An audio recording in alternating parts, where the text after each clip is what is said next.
nama asli atau nasabnya dan ayah-ayah di atasnya dari Quraisy.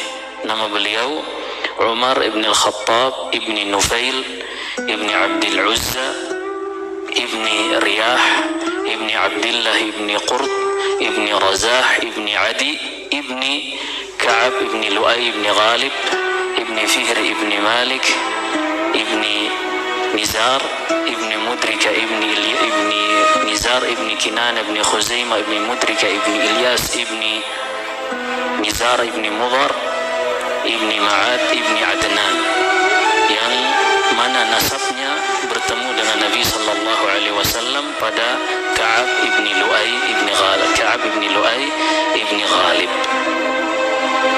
Beliau ini seorang yang bernisbat kepada kabilah Quraisy dan Adawi.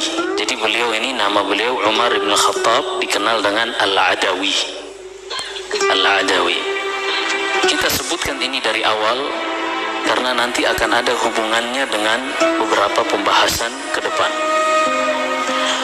Ayah beliau bernama Al-Khattab ibni Nufail dan ibu beliau bernama Hantama ibni Hashim Hantama binti Hashim ibn al-Mughira ibn Abdullah ibn Umar ibn Makhzum ibn Yaqzah, kemudian ibni Kilab bin Murrah. Bertemu dengan nasab Nabi sallallahu alaihi wasallam ibunya ini pada Kilab bin Murrah, yang mana semuanya ini merupakan keturunan Fihr ibni Malik ibni Nadhr yang merupakan julukan Quraisy. Jadi semuanya ini termasuk kabilah Quraisy. Baik, Umar bin Khattab radhiyallahu anhu sejak kecil beliau sudah diajari oleh ayahnya untuk memanah, berkuda, kemudian juga diajari untuk membaca dan menulis.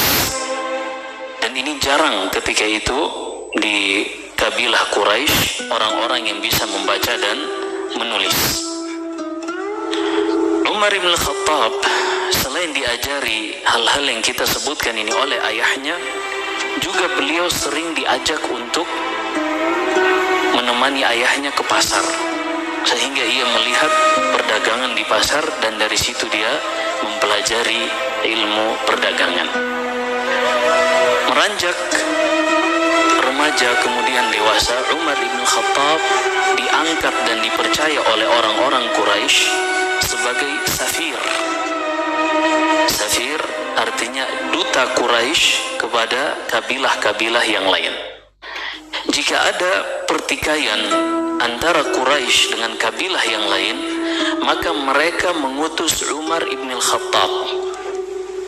Kalau ada yang macam-macam dengan Quraisy, mencela atau merendahkan Quraisy, juga mereka mengutus Umar ibn al-Khattab, karena beliau terkenal dengan orang yang kuat, jago memanah, jago berkuda, dan juga jago menulis, sehingga cocok untuk ditempatkan pada perkara-perkara yang sifatnya diplomatis. Umar bin Khattab radhiyallahu an, beliau lahir pada tahun ke-13 setelah tahun gajah, atau usianya lebih muda dari Nabi sallallahu alaihi wasallam sebanyak 13 tahun. Beliau lahir tahun 13 gajah, setelah tahun gajah.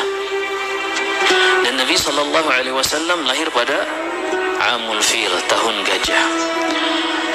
Umar bin Khattab radhiyallahu anhu, ketika Nabi sallallahu alaihi wasallam mulai diwahyukan kepadanya dan mulai diperintahkan untuk mengumumkan dakwanya, karena pada awal-awal diutusnya Nabi kita Muhammad sallallahu alaihi wasallam selama 3 tahun, yaitu dari tahun ketiga, keempat, dan kelima, beliau ini Nabi sallallahu alaihi wasallam berdakwah secara sembunyi. Jadi rinciannya, Nabi sallallahu alaihi wasallam, wahyu pertama yang turun kepadanya adalah Iqra. Dengan ayat Iqra ini sampai ayat kelima, sebagaimana yang disebutkan Al-Bukhari di dalam hadis yang diriwayatkan Aisyah radhiyallahu anha, bahwasanya setelah Iqra ini beliau diangkat menjadi nabi. Namun tidak ada wahyu yang turun lagi setelah turunnya Iqra ini sampai beliau melewati masa 3 tahun. Disebut dengan masa fatratul wahyi. Wahyu tidak turun lagi.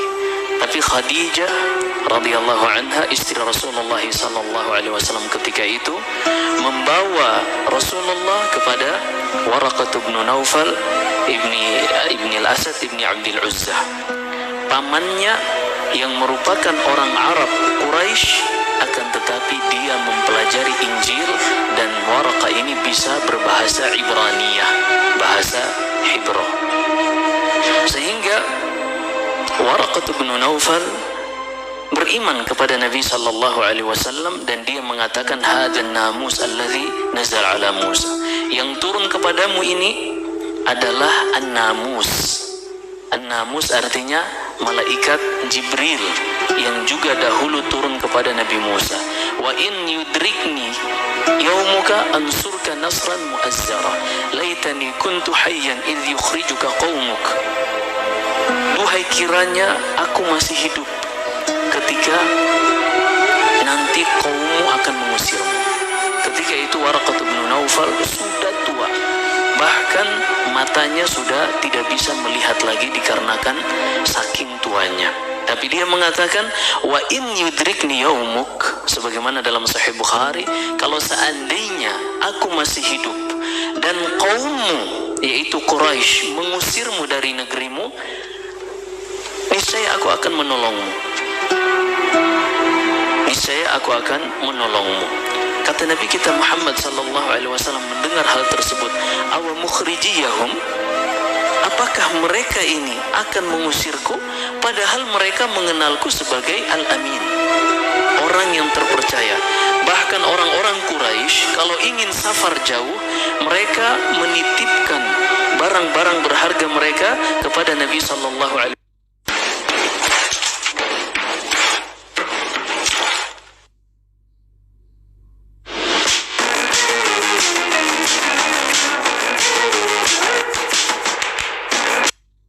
Sebagai amanah, dikarenakan mereka percaya kepada Muhammad bin Abdullah bin Abdul Muttalib sallallahu alaihi wasallam. Sehingga Nabi sallallahu alaihi wasallam terheran, aw mukhrijiyahum, apakah mereka akan mengusirku? Kata Waraqah bin Naufal, innahu lam yakun nabiyyun qablak illa udhi